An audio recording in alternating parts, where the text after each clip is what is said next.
Okay, so with exponentials, the first thing we're going to talk about is some formulas. And the first formula goes with what's called percent change.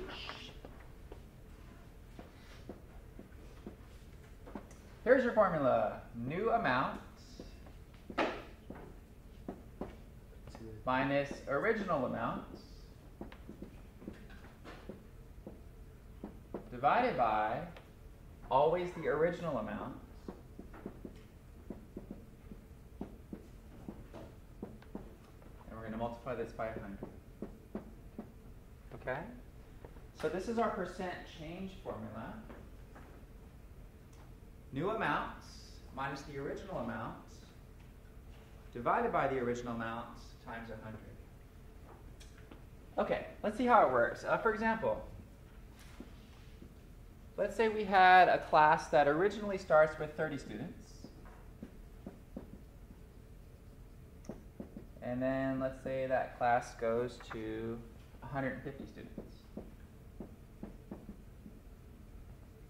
And you're simply just asked to find the percent change. Okay? So this is a perfect example utilizing this formula. So my new amount of students is now 150, minus my original amount of students, which is only 30, divided by, it's always divided by what your original amount was, divided by 30, and then times 100. So go ahead and grab your calculators and figure that out for me. So we have 150 minus 30, which is what, 120? So that 150 is the new amount. Uh-huh. All right. 120 divided by 30. 400. Yeah, so we get 400. So this will be a 400% increase.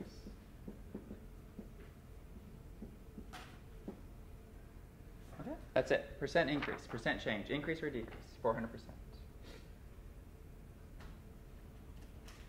So most people are pretty fine on this, but just always remember to use the original amount as a denominator for your percent increase or decrease. Okay, let's try this one. You start the weekend with $200 in your pocket, and then when the weekend's over, you have $80 in your pocket. What was your percent change? Go ahead and calculate that for me using this formula here. Tell me what your percent change is. $200 to $80.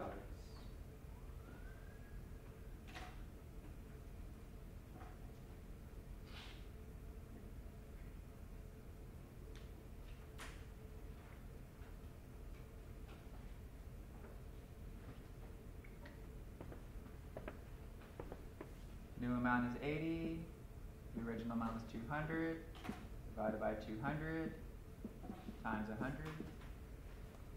What'd you guys get? Negative 60? Great. So negative 60, which would mean a 60% decrease.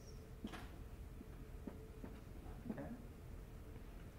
So it's the change in your original and new amount, always divided by the original amount times 100, and then it's a percentage. Okay? And that's it. It's a pretty simple formula. Just be sure to put the original amount as the denominator. Okay? Questions on that one? That's formula number 1 for today, percent change. Okay, great.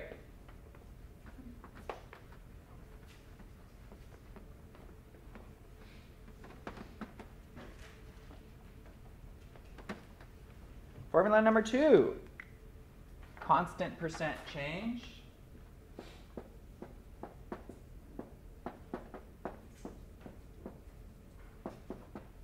And this is an exponential. So let's take a look at the function. It's f of t because it's a function of time. Okay, so this function is going to be in terms of time, where t is time.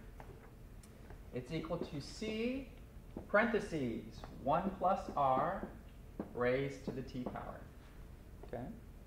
Now, let's make sure we understand everything that's going on. This is a function of time.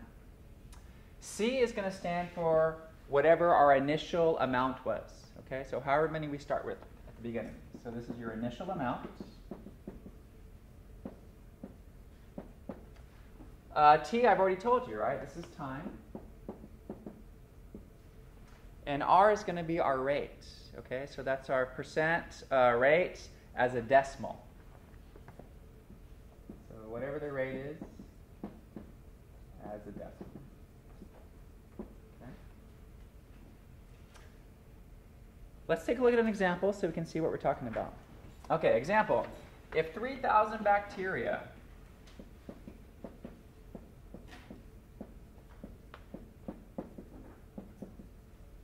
increase in number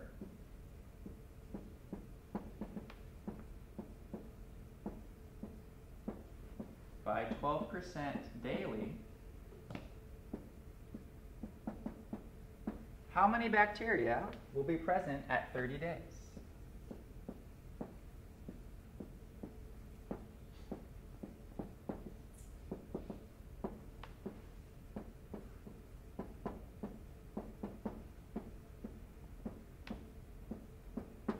Okay, so this would be a typical type of problem that you would do with this formula.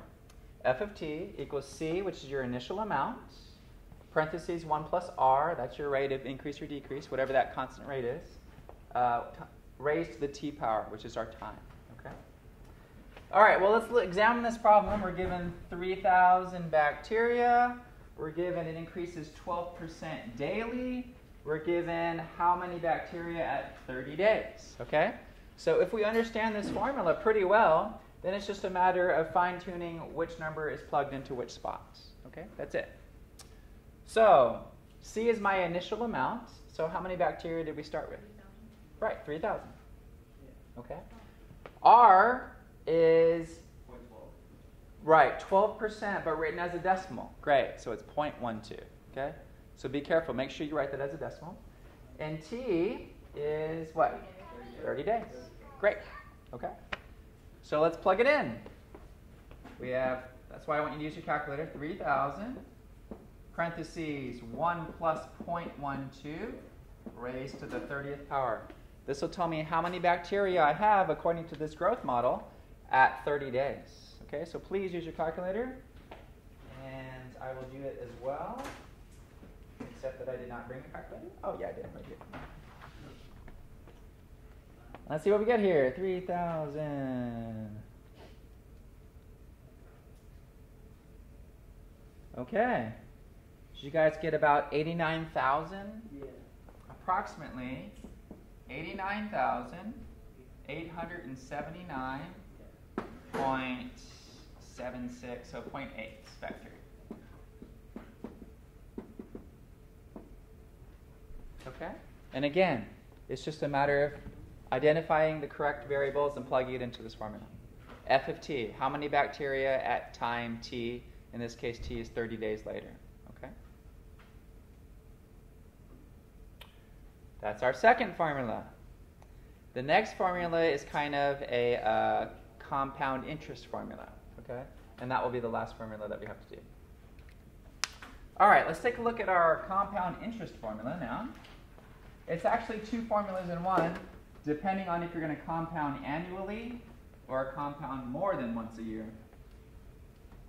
So this is kind of a finance formula. Okay, so this would be under the title compound interest.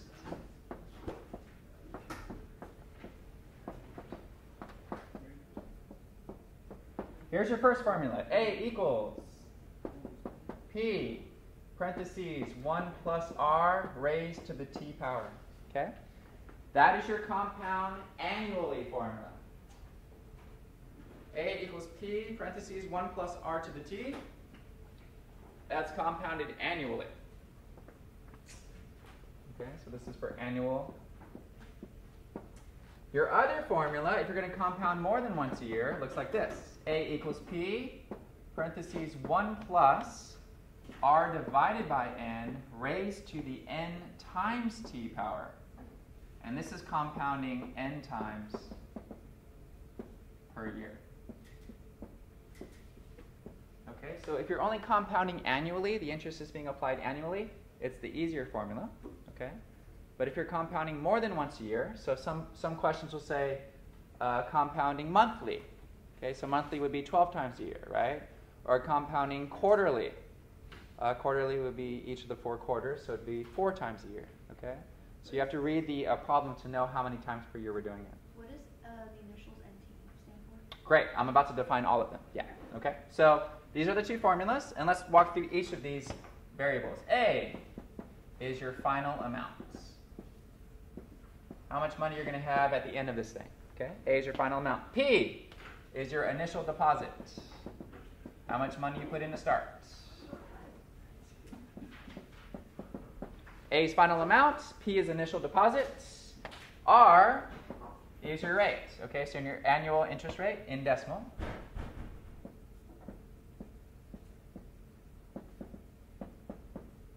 Again, R is always decimal, so make sure to convert it before putting it to the formula. Okay, R is your annual interest rate as a decimal. T is the number of years. It's time again, but more specifically, how long we're putting it in years. And N, that's representative of how many times we're compounding per year. Okay, so interest paid N times per year.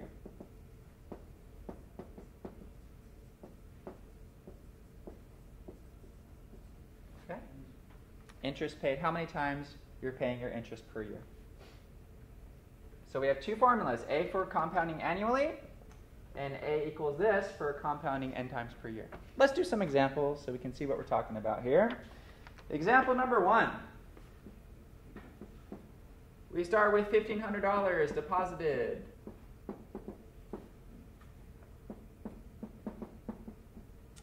At 15% annual interest.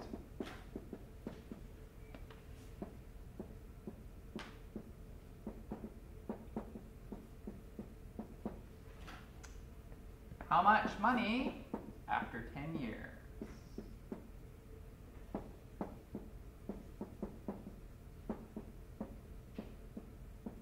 Question? Sure. So it doesn't matter which formula we use in that problem, it's either formula, kind of? Well, yeah, it's the easier formula if you're only doing the interest yearly, okay? But if you're doing it more than once a year, then you're going to use this formula. Because you're gonna need to put in how many times you're doing it per year. Okay. Did you say N? Read it for me. Initial paid N? The interest paid N times per year, yeah. Basically, how many times per year are you paying interest? Yes? So for that one, we need the second one. Okay, so that's a good question. When is interest being paid on this one? 20 years. Well, it's an annual interest, right? So every year it's paying interest, and that's it, just annually. Is everybody with me on that? And then we want to know how much money do we have at the end of 10 years. If it said compounded monthly or compounded quarterly, then it's not going to be the first formula. Does that make sense? So this one's actually the easier case. It's just the first formula. So let's identify these variables, okay? So let me write the formula. A equals P 1 plus R to the T. A is going to be my amount after 10 years, okay? So that's what I'm looking for. So I don't know what that is. P is my initial deposit, right? How much did I initially deposit in this one? 1,500. Okay. 1 plus R is my rate. What is my interest rate here as a decimal? 0.15, right? 0.15 as a decimal. 15% as a decimal. And T, how many years are we putting this in? 10. Great. Now get out your calculators. Calculate how much money we're going to have at the end of 10 years with 15% interest. 15% interest is amazing, by the way. So if you ever see this offer, do it, because that's a lot. 6,068.3. Okay. Since it is money, let's go to two decimal places, since we can go cents. 34. So 6,068, and how many cents? 34. 34. Okay, great. So approximately after 10 years, $6,000.68 and 34 cents. All right. So again, just identifying variables. P, initial deposit. R, my interest rate as a decimal. T, how many years? Okay. Great. Now let's do one where we compound not just annually, but more than once a year.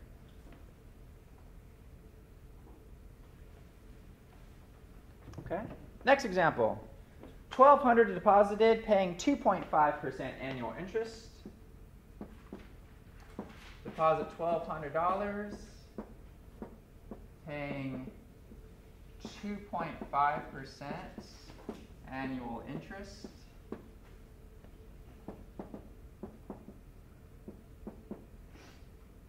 Compounded monthly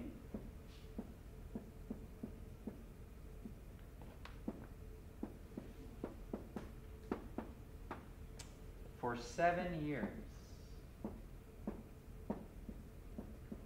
Okay, so we have $1,200, 2.5% interest, compounded monthly for 7 years.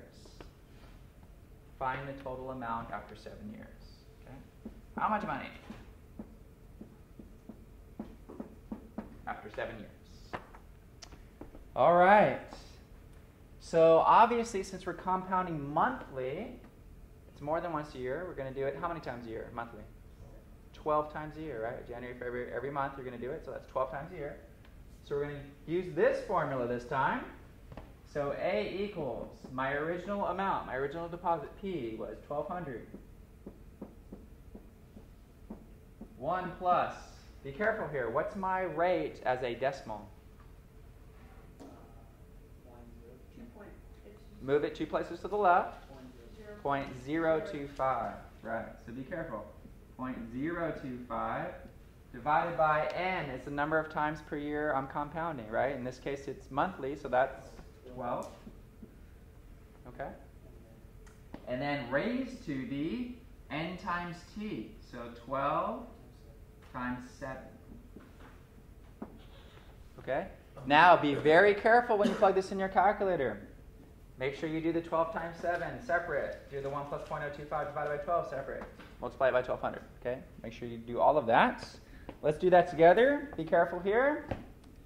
1,200 times 1 plus 0.025. So you moved it 3 decimal places because? I just moved it 2 decimal places. We're at 2.5. 1, 2, 0.025. But why did you do it though? Like, what in this problem says like, oh, you have to do that? Because like, what if we were to take a test on it and we didn't know that that was a part of it? Like, what if the decimal place was like 3 places over? Like, how did you know that already that it was already supposed to be moved over to that amount of decimal places? Okay, so anytime you go from percent to decimal, you're going to move 2 places. That's the rule. Okay, so that should help you.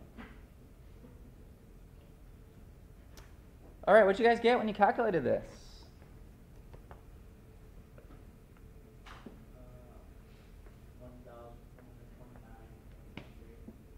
1429 point, well, it's 235, right? So I'm going to bump that up to 24. Approximately 1429 and 24 cents. Okay. So that's what 2.5% gets you. Put it in for 7 years and you make a couple $100. Okay.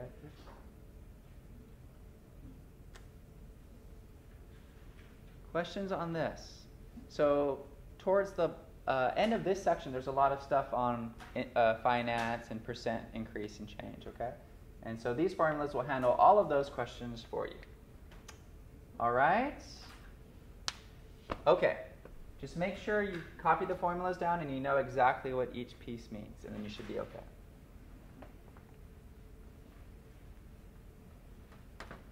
All right, let's go back and visit logs again. Do some work with logs. So 12.3 or? Yes.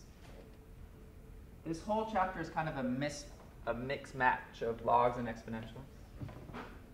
So now we're back to logs. Let's work with logs. So remind me a couple of things. If I write down log base a of x, and let's say this equals to y, tell me what this means in exponential form. A to the y equals x. This is something we memorized, right? The base raised to the power equals this. So a to the y equals x. Can you explain that a little bit? This is definition. Okay. This is our definition of log, the meaning behind that. Okay? Now, what we're going to need to be able to do is memorize this. This is given. and to be able to apply it to problems like we're going to do today. Okay? For example, example number 1. We'll do several of these. You're asked to evaluate what is log base 3 of 27. Evaluate that. Okay. Now, to evaluate something like this, we need to know how to apply this property here. Okay?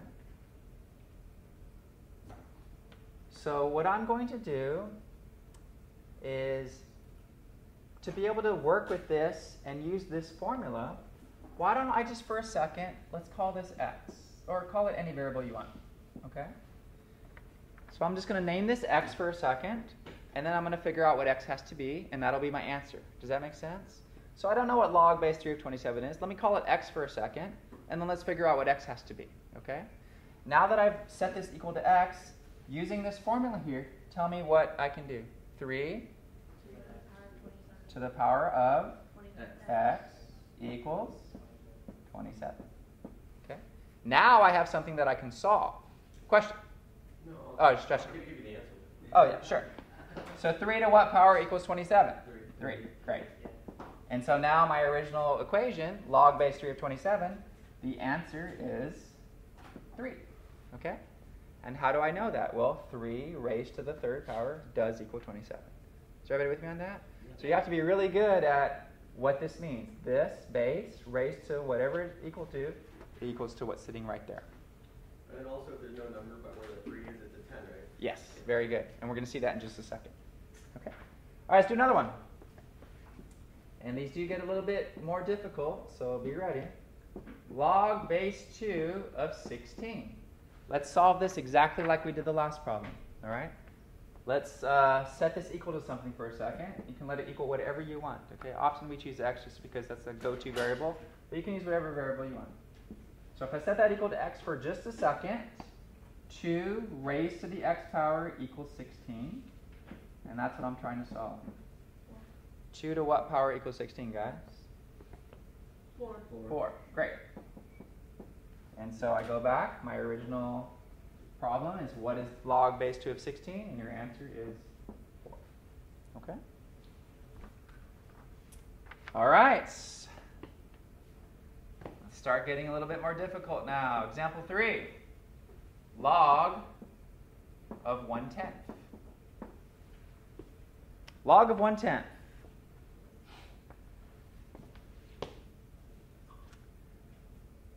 All right. What's the first thing? If there's no base there, it's understood to be 10. So you can put a 10 in if you want to. It's understood to be 10. Okay? Let's set this equal to x for just a second.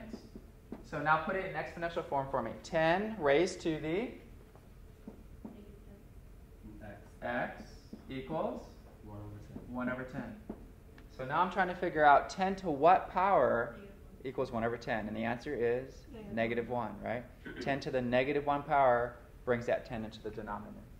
So my answer here is negative 1. So I can go back up and say, great, log base 10 of 1/10, that has to equal negative 1 for that statement to be true. Okay. That's how it works. Let's do some more.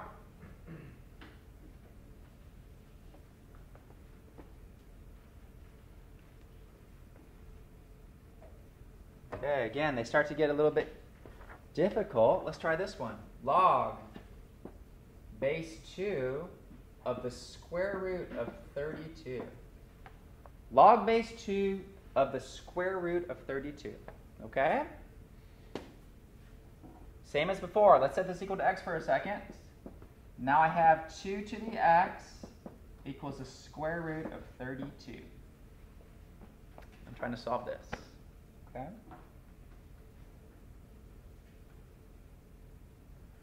Can I write 32 as a power of 2? What power? 2 times what will give me 32? 5th, right, great. So let's rewrite that for a second. That's 2 to the 5th, right? But it's the square root of 2 to the 5th. Okay? Now, I have to remind myself of a couple chapters ago, square roots, right? What does this look like, guys?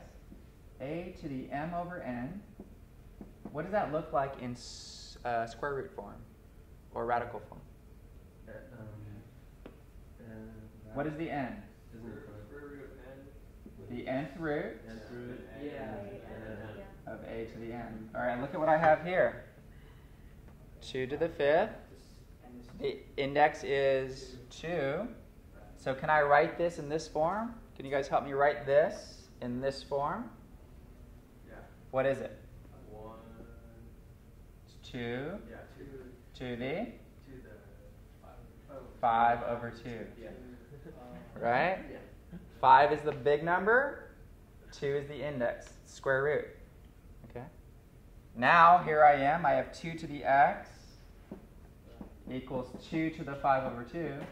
And so what does x have to be? 5 over 2. So that one takes a long time, but eventually this log base 2 of square root of 32, that's just equal to 5 over 2. Okay? And how do I get that? Well, I had to use my converting radical to rational exponent form, which is something we did a couple of chapters ago, which is easy to forget, but now we need to remind ourselves of how to do that.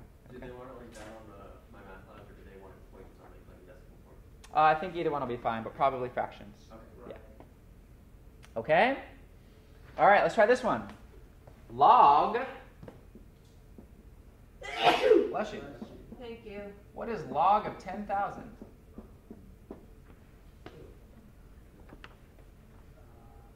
What's log of 10,000?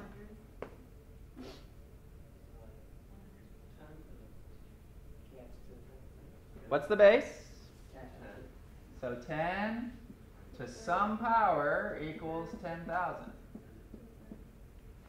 So what power is that going to be?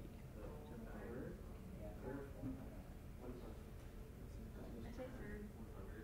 So we don't have to guess, right? Oh wait, 10. How many zeros are there? 4. I was wrong. I said 40. Okay. All right. Again, 2 things are happening. Make sure you know that this is base 10 because it's not written there. And then 10 to what power equals 10,000? Well, it's the 4th. And you can always use your calculator to check if you need to. Okay. All right. The next one's a little tricky.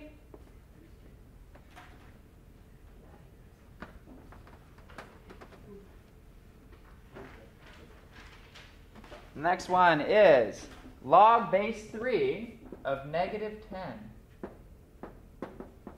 Log of negative 10 with base 3. Okay. Before we do this problem, can you guys remind me what the log graph looks like?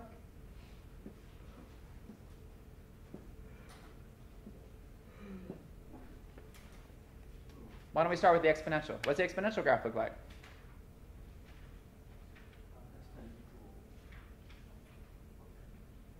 Let's say exponential with base 3. Are you talking about the exponential function? 3 to the x. What does y equals 3 to the x look like? So like curve back. Is that a line that goes like like this? this? Yeah. Exponential growth, right? And then decay. Yeah. Something like this. Everybody with me on that? And then the opposite. This is something that you should memorize, right? Now, if I know the exponential graph, how do I get the log graph? It's inverse. The inverse. And what is the inverse property? What's one of the inverse properties? It's Flip. gonna be down. Flip, so like put it on the line, fold it over. Right. So, It's gonna be curved the opposite way. right. So something like this, right? Everybody with me on that? Mm-hmm. Remember how important I said it was to make sure you know those log and exponential graphs? Okay. Yeah. Make sure you know those. Okay, so this is the exponential graph. This is y equals 3 to the x. And this is my log graph. Okay. What is the domain and range on this exponential graph? What's the domain? What x values am I allowed to use in this graph? Up to. Every x value gets used, right? This thing continues forever and ever, and this thing goes up and out forever and ever. So every x value gets used. What y values get used in this graph here? Do the y's, does this cross and come down and do negatives? No. So only positive values, right? So you guys have to remember this. The domain for this is all reals, negative infinity to infinity. The range is just positive values. Okay, so positives. Now, the domain and range of the exponential, how does that relate to the domain and range of the log? What happens? Talked about this last time. They get swapped, right? So the domain of my log is going to be what? Just positives. And what's my range of the log is going to be? All reals. And do I see that in this picture? This thing goes down forever and it goes up forever. So the range is all values, but the domain, it only uses positive x's. Is everybody with me on that? Yeah. Now, let's go back to this problem for a second. I'm asked to find log of negative 10. When x is negative 10, what does my log graph do? It doesn't go over there. It's not in the domain. Is everybody with me on that? There are no negative x values in this picture, on the log picture. Okay? So, what would I say to this? There's no answer to it, or it's undefined. Okay? So I would know that if I was really good at looking at graphs. But what's another way I could figure out that this can't work? There's a negative. Try to solve it. Yeah, try to solve it. 3 to what power is going to equal to negative 10? 3 to what power is going to give me negative 10? Is that possible? No. If you multiply 3 a bunch of times, are you ever going to get a negative answer? No, it doesn't work. So Is everybody with me on that? no solution. Yeah, so undefined. This log is undefined. But again, it's probably more important for you guys, if you know what the graph of the log looks like, you know that you can't put in negative values. It's not in the domain. Okay? That's why it's really important to go back to the last lecture, really, really look at those graphs and make sure you understand those graphs. Okay? Okay. The last couple of things that we want to talk about are inverse properties. So,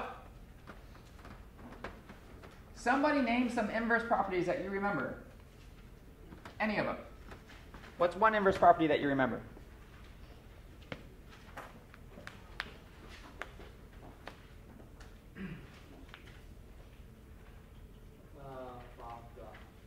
Fog and Goff, what happens? Plug in G of F and F G and see if like it's the same X, see if they equal X, right? Yes. F of G of X equals G of F of X, and it all just comes out to X. It undoes it. Okay? That's one property. What's another property? Interchange X and Y. Right? Mm-hmm. What's another property? Horizontal line test. Yeah, it has to be 1-to-1. Has to pass the horizontal line test. What's another property? Domain and range switch. Great. What's another thing? What about the graph? The 45-degree line has to match up, right? Those are all properties of inverses, okay? The last thing I said in last lecture, I believe, is the log and the exponential are inverses of each other. So they have all of those properties, okay? So today, the log and exponential functions are inverses.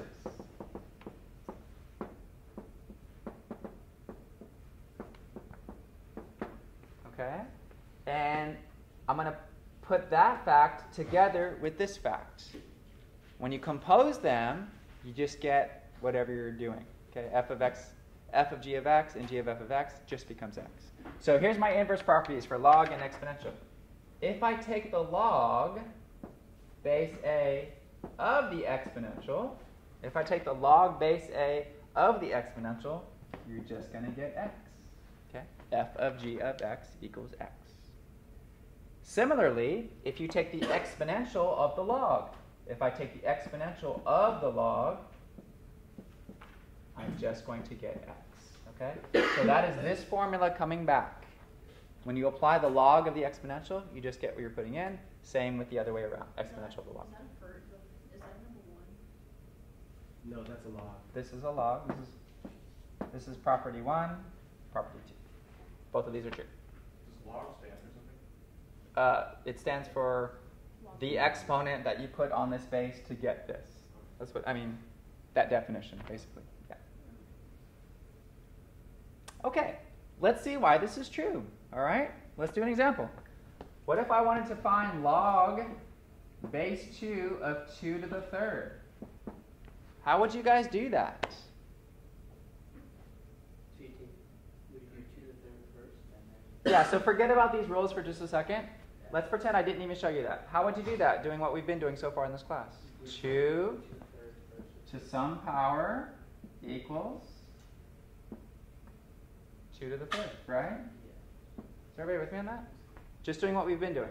2 to some power equals this. Well, what does that power have to be for this to be true? 3.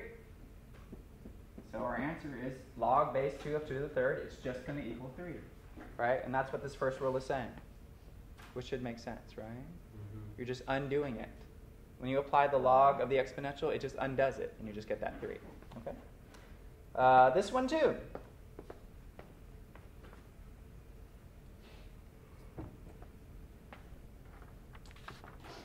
10 raised to the log of 15. 10 raised to the log of 15. Okay? So again, what is the hidden base here? 10.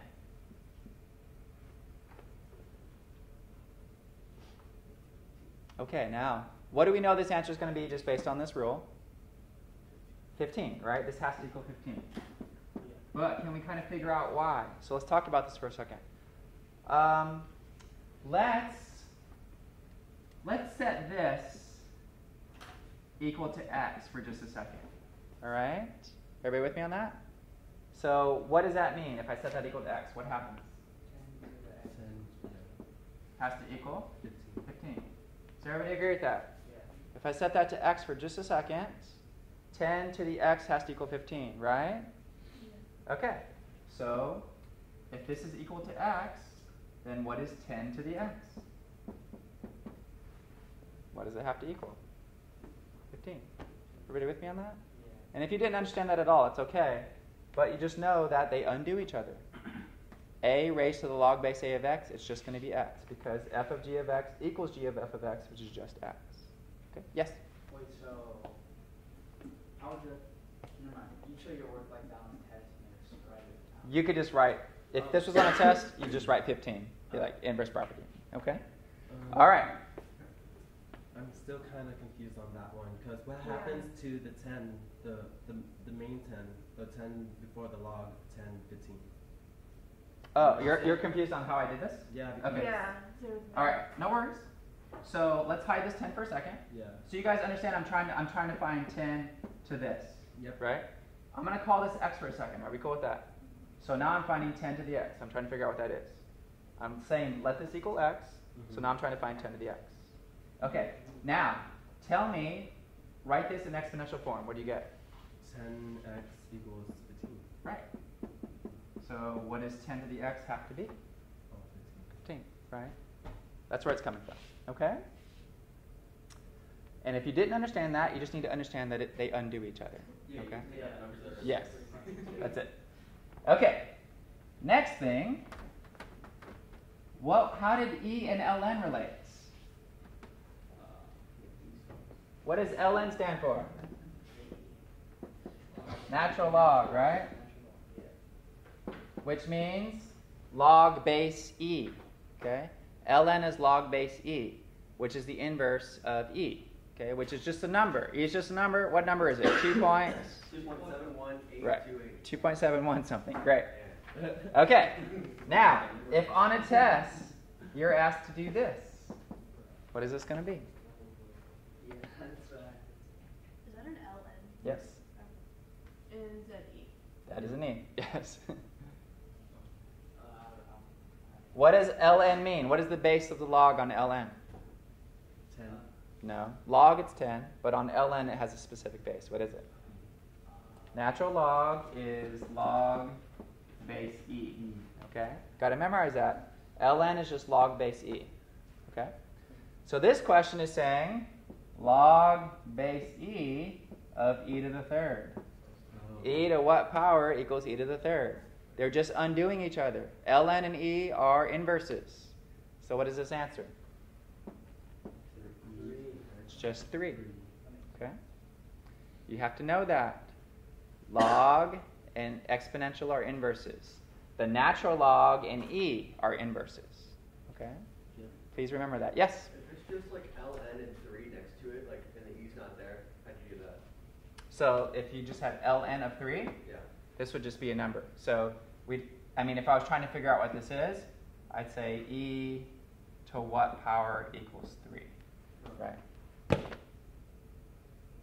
Okay. You won't see anything like that. In this section, they'll all be stuff that you can do. Okay. Yeah. Nice. But if it was like that, it would be undefined.